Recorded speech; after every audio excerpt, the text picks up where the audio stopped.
예수 그리스도 이름으로 하나님 말씀 증거하겠습니다. 같이 은혜 나누신 말씀 사도행전 7장 2절에서 4절 그리고 35절에서 53절까지 말씀이 되겠습니다. 사도행전 7장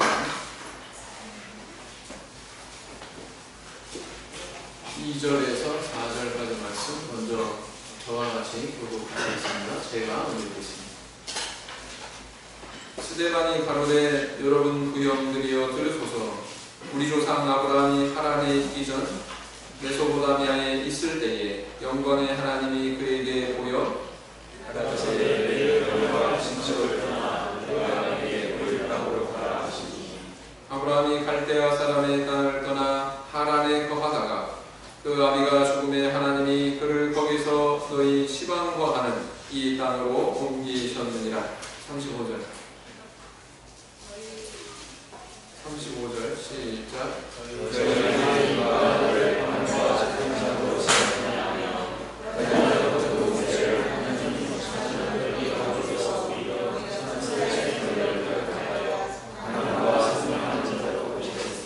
이 사람이 백성을 인도하여 나오게 하고 애국과 홍해와 광야에서 40년간 기사와 표적을 행하였느니라. 이스라엘 자손을 위하여 하나님이 너희 형제와 위에서 신의 산에서 말하던 그 천사와 및 우리 조상들과 함께 광야 교회에 있었고 또 생명의 돌을 받아 우리에게 주던 자가 이 사람이라. 우리 조상들이 모세에게 복종치 아니하고자 하여 왕이 도리어 애국으로 향하여 아론더러 이르되 우리를 인도할 신들을 우리를 위하여 만들라. 애국 땅에서 우리를 인도하던 이 모세는 어떻게 되었는지 알지 못하노라 하고 그때 저희가 성화지를 만들어 그 우상에게 제사하며 자기 스스로 만든 것을 기뻐하더니 하나님이 돌이키사 저희를 그 하늘의 군대 섬기는 일에 버려두셨으니 이는 선지자의 책에 기록된 바 이스라엘의 집이여 40년을 광야에서 너희가 희생과 제물을 내게 드린 일이 있었느냐.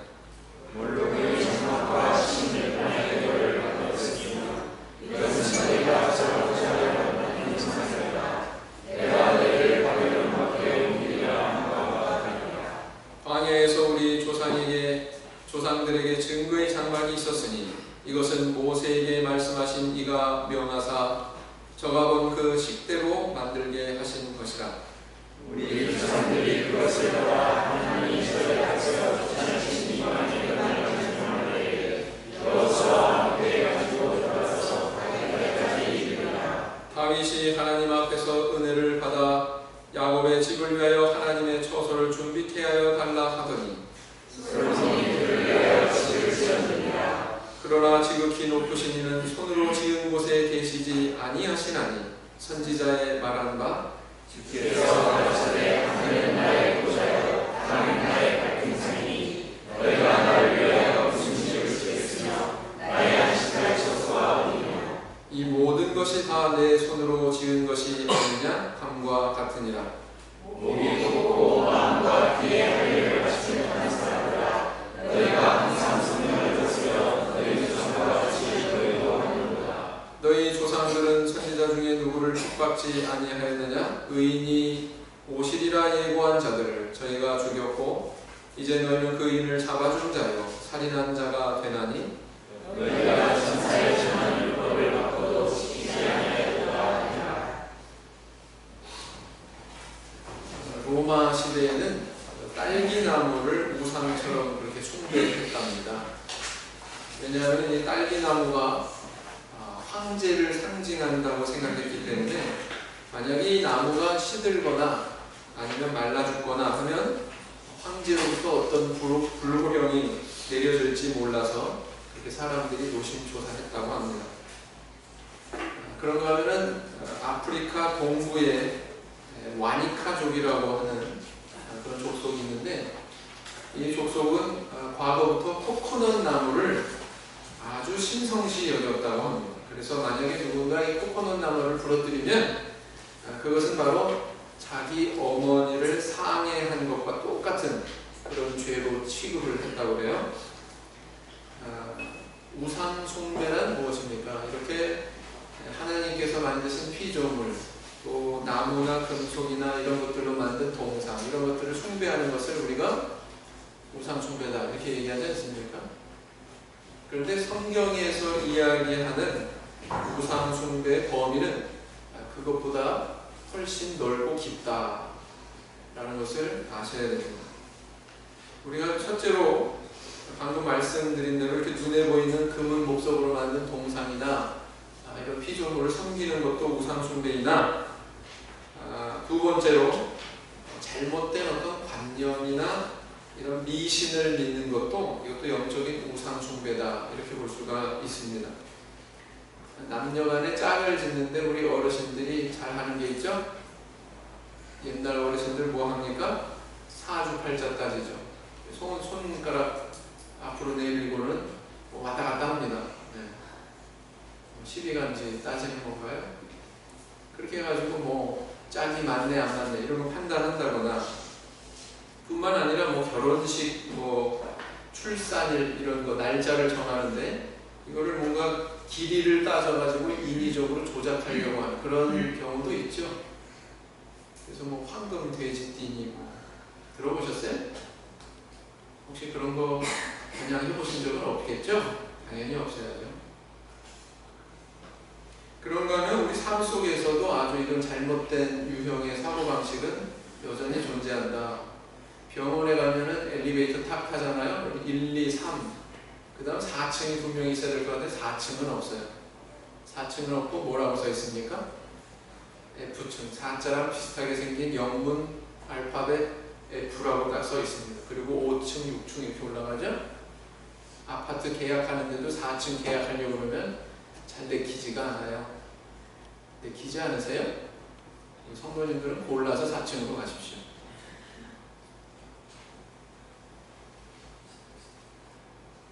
뭐 시험 볼 때가 되면은 절대로 머리 감으면 안 된다든가요?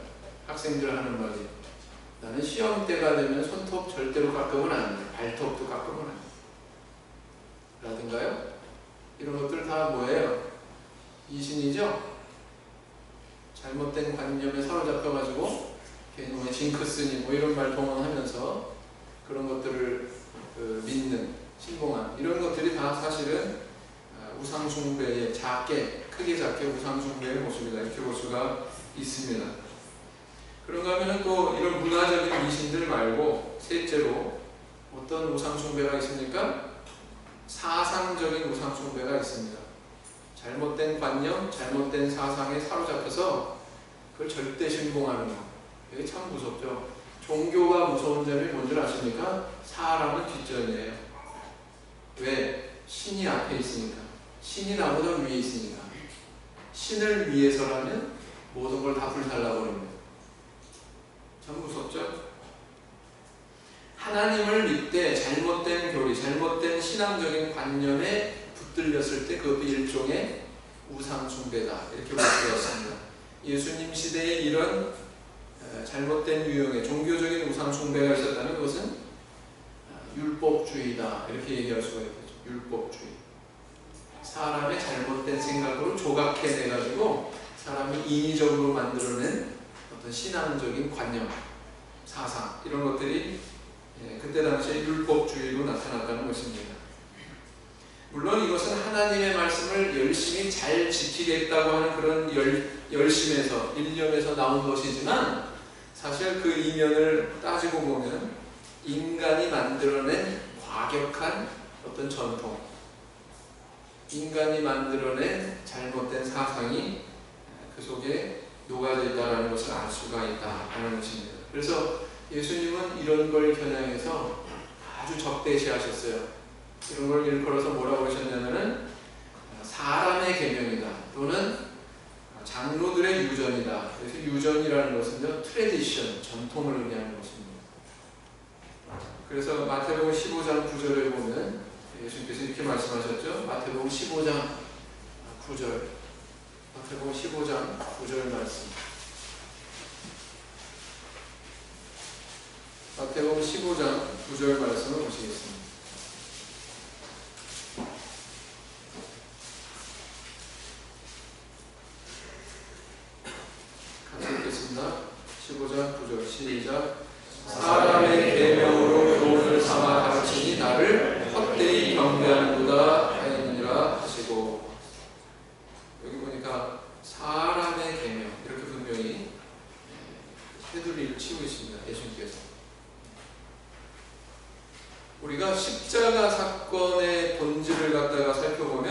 한마디로 잘못된 종교적 신념, 우상 숭배의 사상이 하나님의 아들을 죽인 사건이다. 이렇게 정의할 수 있다라는 것입니다. 왜냐하면 유대인들의 이런 율법주의 사상이 예수님을 정죄했기 때문에 그렇습니다. 예수님을 바라볼 때 그들의 관념 속에서는 예수님이 율법을 폐하는 것으로, 하나님의 말씀을 무시하는 것으로 오해했기 때문에 그렇다라는 거죠. 예수님은 안식일을 지키는 방법을 바꾸셨을 뿐이에요. 안식일날 병자 고치는 거, 안식일에 선을 행하는 게 옳아. 그러니까 저렇게 병마에서 시달리는 사람을 고쳐주는 것이 옳다라는 거죠. 지키는 방법을 개혁하셨을 뿐인데 유대인들의 눈으로 볼 때 예수님이 막 안식일에 병자 고치는 것은 뭘로 비춰진 거예요? 안식일을 폐하는 것으로, 안식일을 하나님 말씀을 어기는 것으로 그렇게 오해를 했던 것입니다. 그래서 이처럼 잘못된 신앙, 잘못된 종교적 신념 때문에 예수님을 십자가로 몰아간 거예요. 참 이렇게 무섭구나. 잘못된 종교적인 신념, 관념이라는 것이 이렇게 무섭구나. 하나님도 죽여요. 그 신념. 하나님도 죽이는데 누군들 못 죽이겠습니까? 스데반 집사도 그래서 죽은 거예요. 오늘 이 설교 본문을 보면 두 가지 사상이 이렇게 맞서고 있어요. 스데반 집사가 고소당하고, 그래서 고소당한 제목과 관련해서 스데반 집사가 지금 펼치고 있는 이 변론은 바로 그런 잘못된 유대인들의 사상을 지금 뒤집어 놓고 있는 거죠. 그래서 이 스데반이 순교한 이 사건도 바로 이런 사상적인 우상의 문제, 바로 그 본질과 맞닿아 있다는 것입니다. 그러면 그 당시 유대교의 이 율법주의 우상에 빠지지 않고 예수 그리스도를 통해서 새롭게 시작이 된 이 종교, 바로 사도교회죠. 이 초대교회의 신앙은 도대체 어떤 것이었는지, 그리고 오늘날 같은 신앙을 계승했다고 하는 우리 교회에서는 어떤 정신을 그 속에서 본받아야 되는지, 오늘 함께 이 스데반 집사의 설교를 통해서 한번 조명하고 은혜를 나눠보고자 합니다. 자, 리거디너 회당에서 변론을 하던 스데반 집사, 율법주의자들에게 고소당해가지고 지금 공회 앞에 끌려왔습니다. 이 공회가 어떤 공회라고요? 예수님을 십자가에 내몬 바로 그 공회, 산헤드린 공회라고 그랬죠. 그리고 그 자리에서 이 스데반 집사는 처음이자 마지막 설교를 하고는 돌에 맞아가지고는 순교를 하게 됩니다. 이 스데반 집사의 설교가 대부분인 7장은 무려 60절이나 되는 사도행전에서 가장 긴 그런 장입니다. 누가 이렇게 기억해가지고 이 장문의 설교를 다 사도행전에 기록을 했을까요? 누굴까요? 의문 안 해보셨어요? 기억력이 굉장히 좋은 분이었을까? 우리 성도님들은 설교 듣고 집에 간다고 뒤돌아서 보는 제목까지 잊어버리는데 스데반 집사 설교를 갖다 쫙 일목요일 그걸 다 머릿속에 뒀다가 누가가 기록할 때 그한테 다 정보 제공했어요. 누굴까요? 그 자리에 초대교회 신도가 누가 있었을까요? 누가 있었을까요? 그 무시무시한 현장에 스데반같이 돌 맞아 죽으려고 거기 있어요? 누가 거기 있었어요? 사도행전 7장을 보시겠습니다.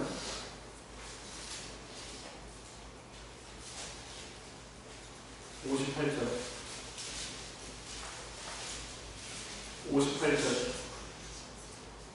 같이 읽겠습니다. 성 밖에 내치고 돌로 칠세 증인들이 옷을 벗어 사울이라 하는 청년의 발 앞에 두니라. 이 사울이 나중에 누가 되는 거예요? 아마도 이 사울이라고 하는 청년이 아주 그 설교를 인상 깊게 듣고 기억하고 있다가 나중에 누가에게 전달한 게 아닐까 추정을 한단 말이에요. 추정입니다. 추정할 뿐이에요. 아무튼 중요한 것은 누가 이 설교를 기록했느냐가 아니라 이렇게 엄청난 장문의 설교를 통해서 이 스데반 집사는 과연 뭘 전달하고자 했느냐라는 것입니다. 그리고 그것이 왜 중요하기 때문에 사도행전의 저자인 누가는 그렇게 긴 설교문을 여기다 기록하고 있느냐라는 것입니다.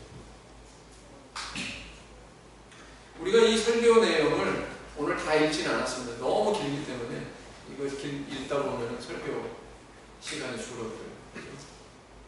근데 우리가 이 내용을 자세히 한번 살펴보면 내용이 단순한 것 같아요. 표면적으로 보면 이스라엘의 그 긴 역사를 그냥 특징적인 사건만 몇 개 쭉 나열해서 그냥 정리해 놓은, 그걸 그냥 쭉 나열해 놓는 것 같은 그런 인상을 받습니다. 그러나 우리가 좀 더 자세히 살펴보면 이 속에 맥락이 있고 스데반 집사가 왜 이걸 이야기하는지 의도가 여기 발견이 된다라는 것입니다. 먼저 그 맥락을 우리가 발견하기 전에 그것을 발견하기 위해서 스데반 집사가 무슨 죄목으로 고소를 당했는지 여기에 대해서 주목해 볼 필요가 있습니다. 무슨 제목으로 고소당했어요? 6장을 보시겠습니다. 6장 11절 6장 11절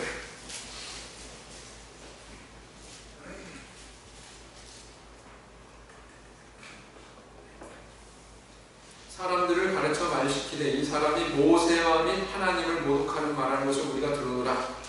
이 사람이 할 때 이 사람은 스데반이 무슨 죄를 졌냐면요, 모독죄를 졌어요. 누구와 누구를 모독했어요? 모세와 하나님을 모독했다. 하나님만 모독해도 큰 죄일 텐데 누구도 모독했어요? 모세도 모독했습니다. 모세 모독죄, 다른 하나는 하나님 모독죄.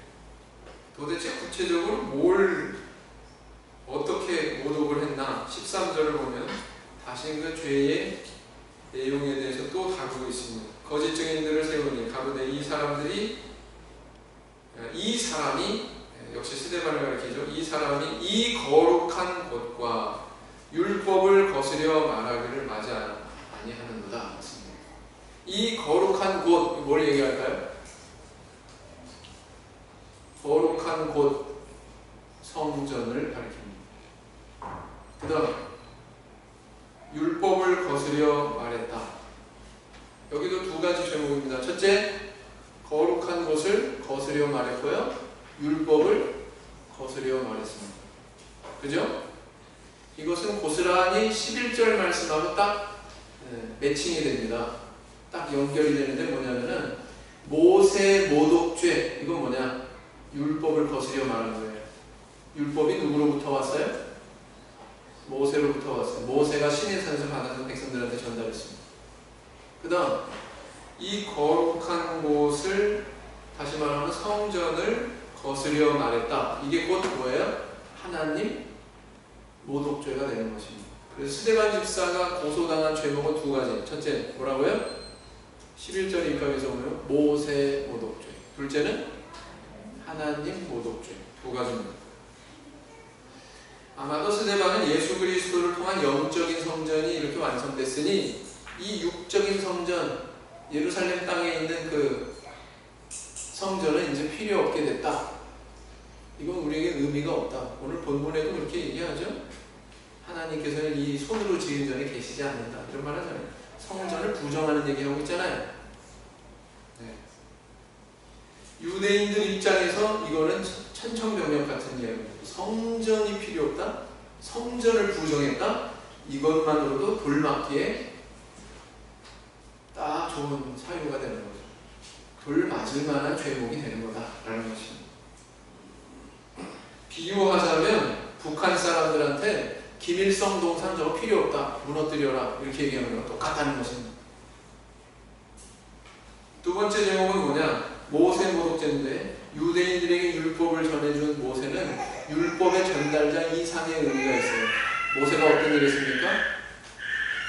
하나님 빠진, 하나님을 배제한 그런 모세를 보면 어떤 존재입니까? 민족의 시작을 하게 한, 민족의 역사를 시작하게 한 영도자예요. 엄청난 존재죠. 6월절을 기점으로 해서 이제 새로운 이스라엘의 역사를 시작하잖아요. 그런 존재가 뭐죠? 홍해를 가르죠.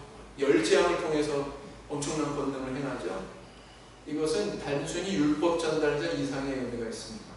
그런 엄청난 민족의 영도자가 전달한 율법, 이 율법을 부정해? 이건 유대인들 안목에서는 용납할 수 없는 일이죠.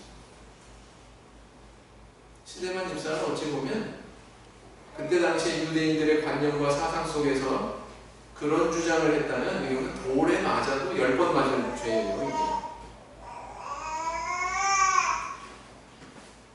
흥미로운 사실은 뭐냐?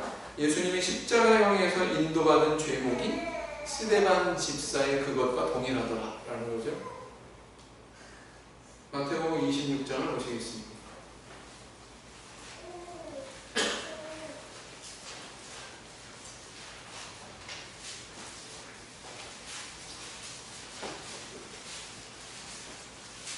마태복음 26장 61절을 보겠습니다.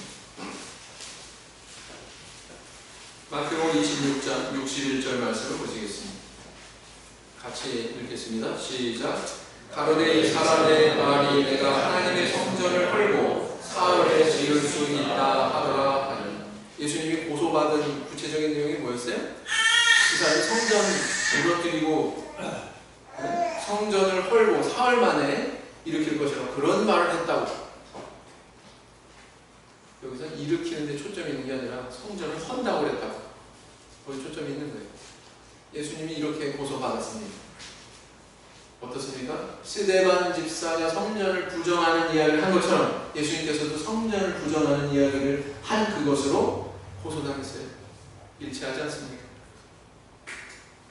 그래서 이 7장 전체, 사도행전 7장 전체의 스데반 설교의 초점은 뭐냐?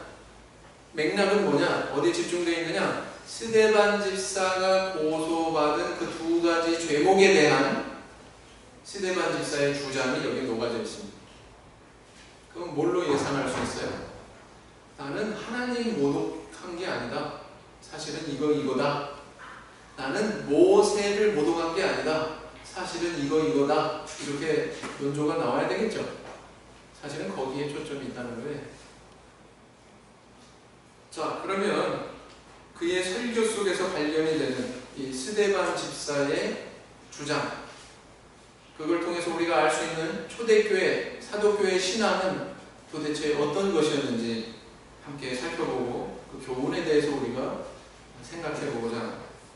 그럼 그 교훈이 뭡니까? 첫째는 뭐냐면 우리가 사람을 숭배하지 않는 신앙을 가져야 된다라는 것입니다. 사도행전 7장 4절 말씀.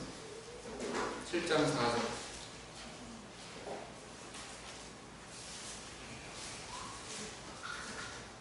같이 읽겠습니다. 아브라함이 갈대아 사람의 땅을 떠나 하란에 거하다가 그 아비가 죽음에 하나님이 그를 거기서 너희 시방 거하는 이 땅으로 옮기셨느니라.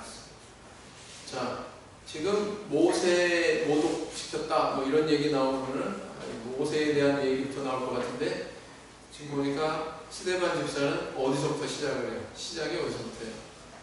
누구 이야기를 꺼내고 있습니다. 아브라함 얘기를 꺼내고 있습니다. 재밌는 사실은요, 로마서 4장에 보면 바울 사도가 율법을 부정하고 예수 그리스도로 인한 은혜를 쭉 이론을 전개하는데 누구를 예로 드냐면 아브라함 얘기를 시작하고 있어요. 4장에서. 스데반 집사는 똑같아요.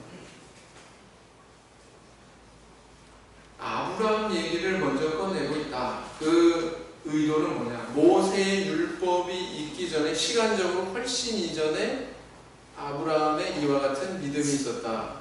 아브라함과 함께 하셨던 하나님의 은혜가 이미 과거부터 있었다라는 것을 이야기하고 싶은 거죠. 스데반 집사. 그래서 이 아브라함부터 시작된 설교가 쭉 전개가 되는데 누가 나오냐면 뭐 이삭, 야곱도 나옵니다만 누구 이야기에서 조금 분량을 차지하냐면 요셉 이야기 분량이 차지가 돼요. 그 다음 요셉 이야기가 맞춰진 다음에 누구 이야기로 가냐면은 모세 이야기로 나갑니다. 오늘 읽진 않았어요. 그 내용. 분량 얘기만 합니다. 모세 이야기가 어느 정도 분량을 차지하고서는 이제 이스라엘의 우상숭배에 대해서 이야기를 하죠. 그래서 이 본문에서 주로 많이 다루어져 있는 인물이 요셉하고 누구요? 모세. 두 인물의 이야기가 많이 비중을 차지하고 있습니다.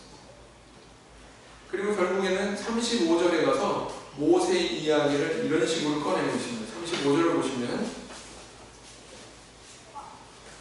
저희 말이 누가 너를 관원과 재판장으로 세웠느냐 하며 거절하던 그 모세를 하나님은 가시나무 떨기 가운데서 보이던 천사의 손을 의탁하여 관원과 속량하는 자로 보내셨으니 그러셨어요. 하나님은 보내셨으니, 주어하고 동사를 찾아보면 이 문장 안에서 보내신 분이 누구예요? 하나님이에요. 보냄을 당한 인물이 누구예요? 모세. 보낸 자가 커요? 보냄을 당한 자가 커요? 보낸 자가 크죠, 당연히. 그렇게 우상화되어 있는 모세, 그도 보냄 당한 자다. 아브라함도 하나님이 이쪽으로 옮기셨어. 옮김을 당한 존재지 아브라함이 거기 간 게 아니죠. 계속 이런 식으로 얘기하고 있습니다. 그래서 모세는 어떤 존재냐?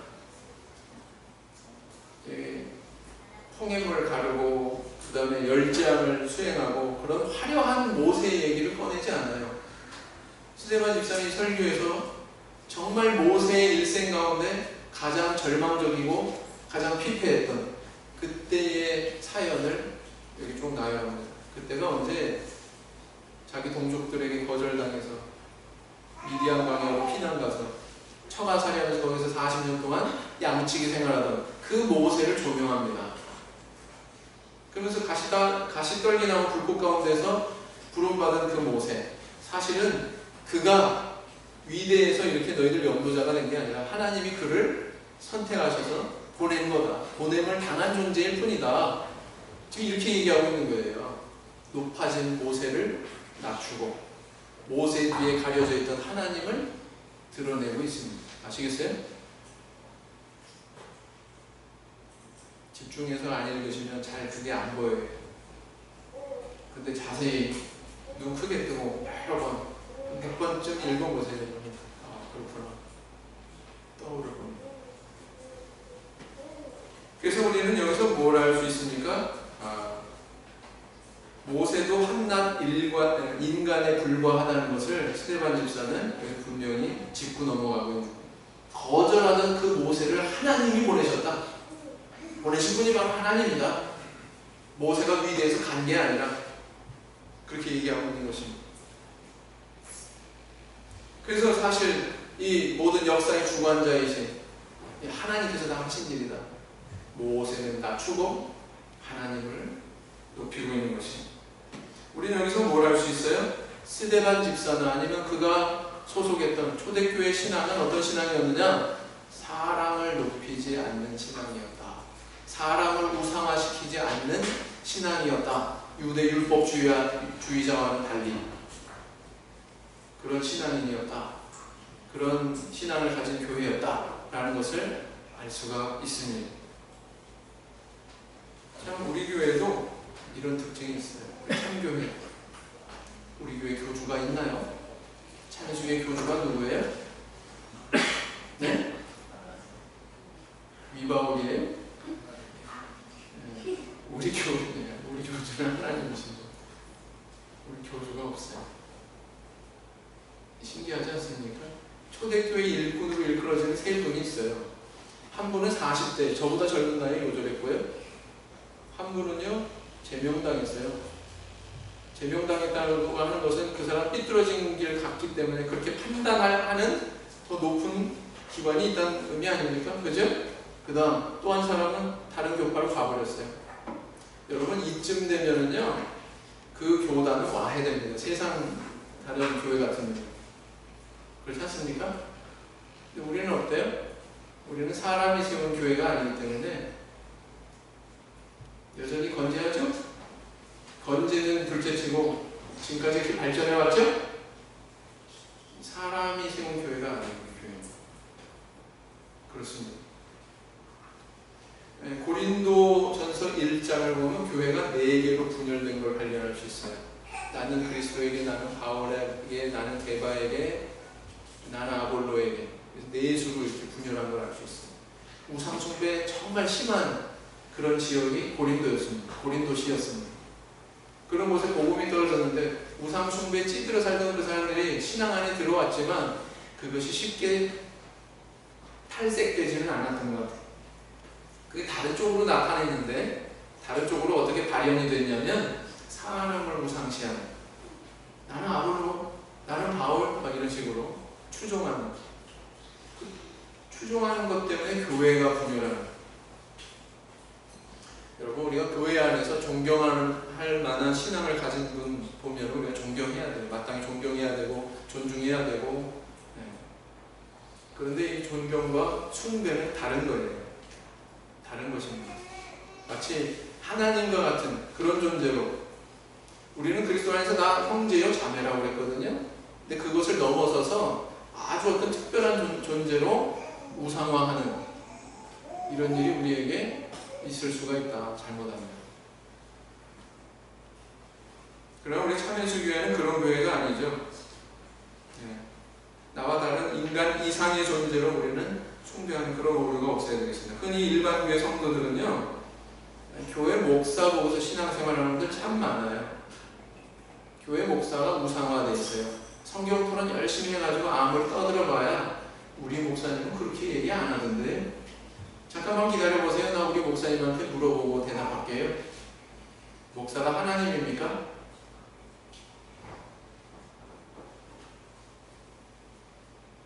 목회자 존중하는 건 필요해요. 그러나 우상화하면 안 됩니다. 그래서 이렇게 하나님 말씀보다 인간을 더 신뢰하고 따르는 것도 일종의 우상숭배에 붙들린 모습이다. 우리는 이렇게 하나님께서 세우시고 하나님께서 이렇게 역사하고 계시는 그런 교회로서의 면모를 확인할 수가 있죠. 시작부터가, 우리 교회의 역사적인 시작부터가 그런 걸 볼 때 참 얼마나 너무나도 성경적이고 감사하다, 그런 점도.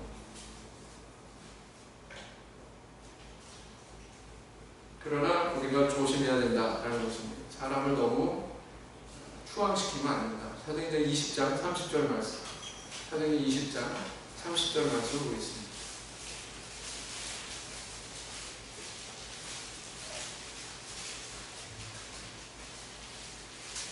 사도행전 20장 30절 말씀 읽겠습니다.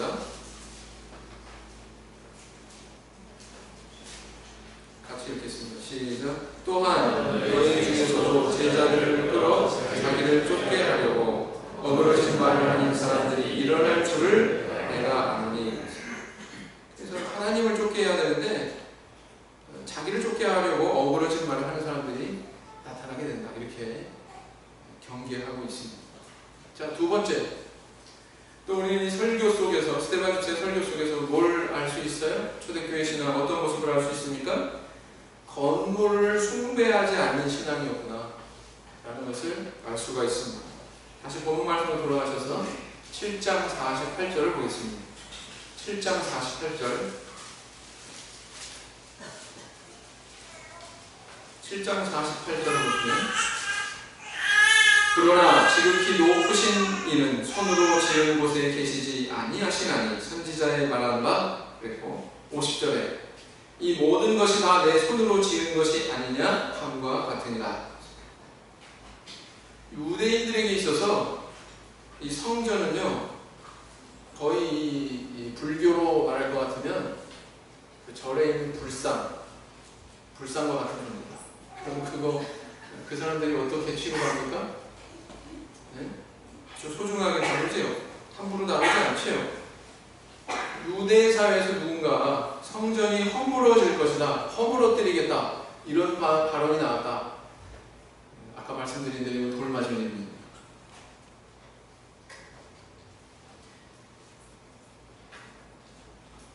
이처럼 성전이란 건물이 하나님과 동일시되는 시대가 바로 구약시대였어요. 유대인들에게 있어서. 그런데 유대인들의 이런 우상숭배의 사상이 사실은 어제 오늘의 얘기는 아니다 라는 거죠. 역사는 반복한다, 이런 말도 있습니다. 과거에 있던 것이 오늘에도 있다. 스데반 집사는 조상들의 우상숭배의 역사에 대해서 전부 지적합니다. 우리 역사 속에 이런 오류들이 있지 않았느냐 라면서 이야기를 꺼내는데, 그 내용이 뭐예요? 출애굽한 백성들, 모세가 내가 하나님의 율법을 받으러 산에 올라가겠노라 그러고 잠깐 사라졌는데 그 불과 며칠 되지도 않은 그 상황에서 밑에서 뭐하고 있었습니까?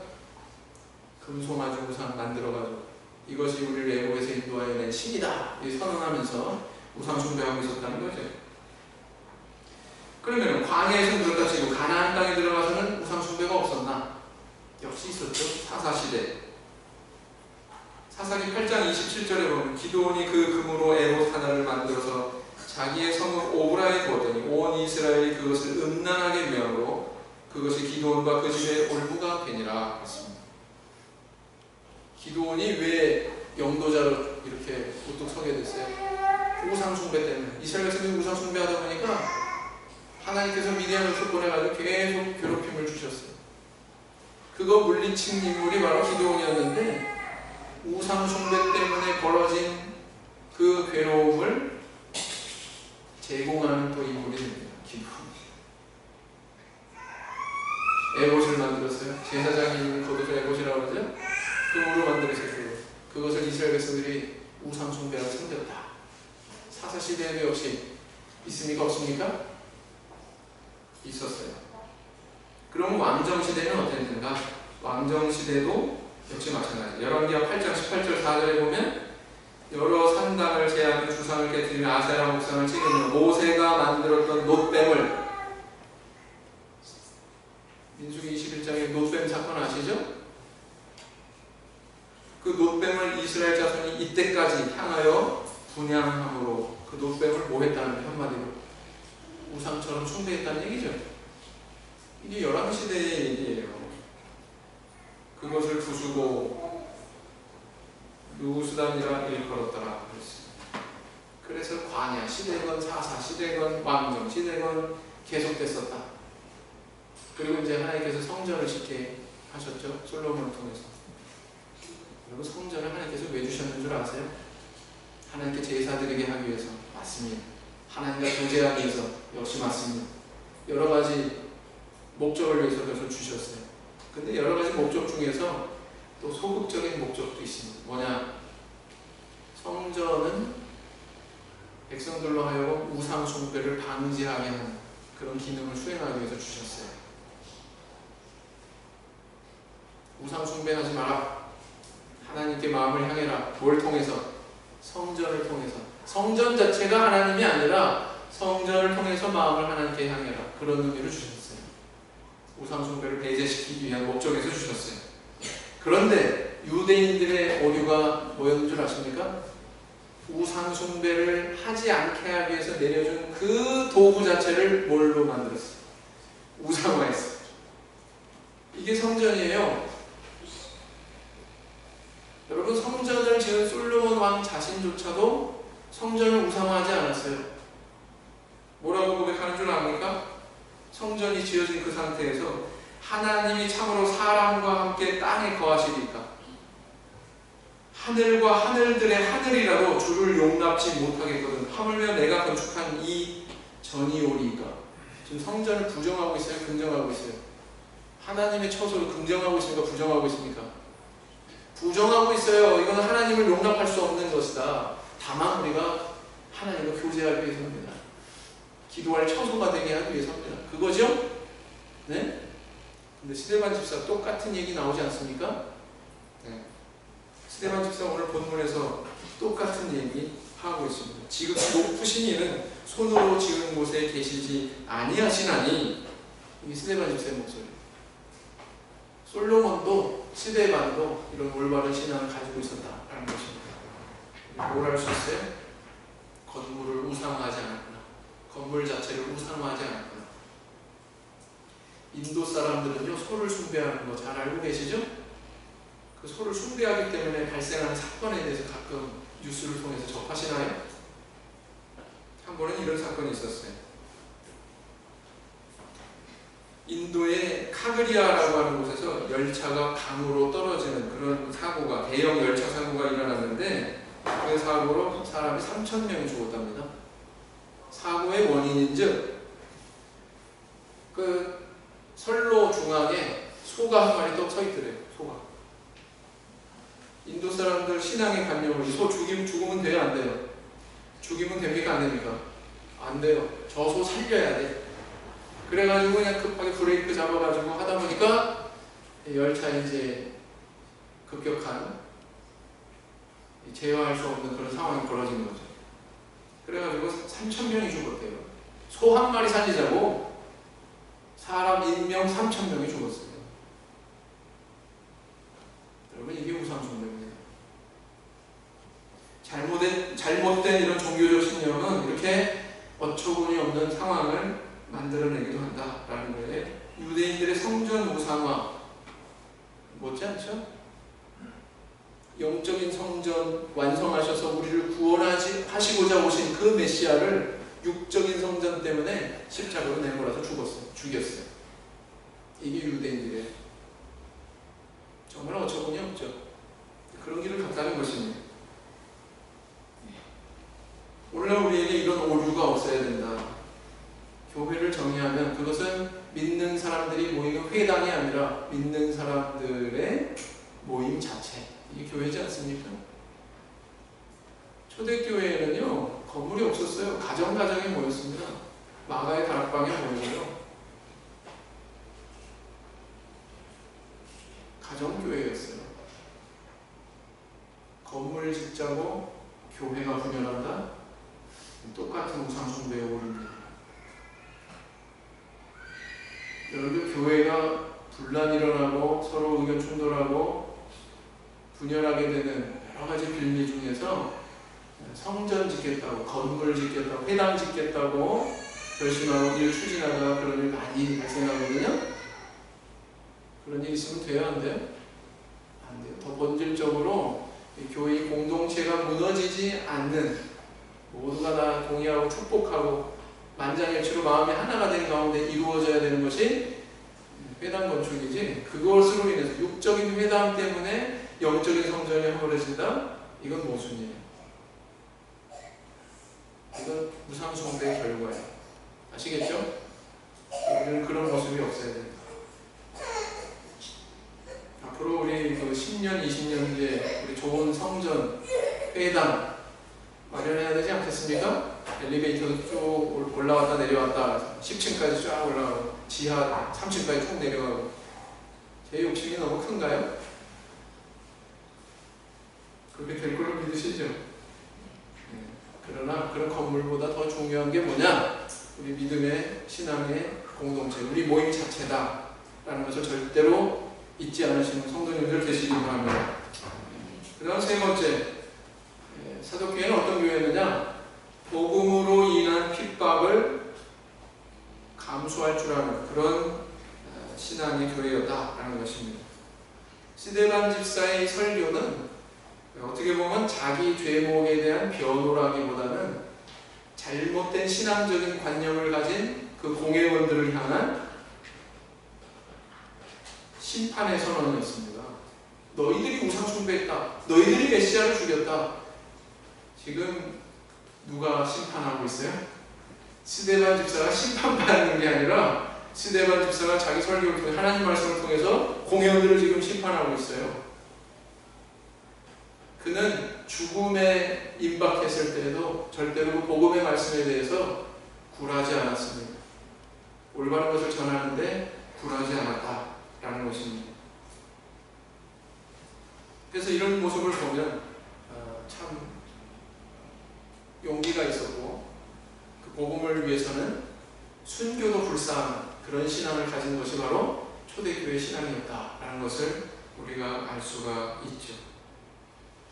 그래서 이 사도교회는 바로 이런 모습의 교회였다라는 것입니다. 사람 우상숭배하고 건물을 또 우상숭배하지 않고 복음을 위해서 기꺼이 핍박을 감내하는 이런 훌륭한 신앙의 교회가 사도교회일진데, 또 오늘날 우리가 초대교회와 같은 신앙의 길을 추구한다고 하는 그런 참예수교회 입장에서 어떤 신앙의 길을 가야 되겠습니까?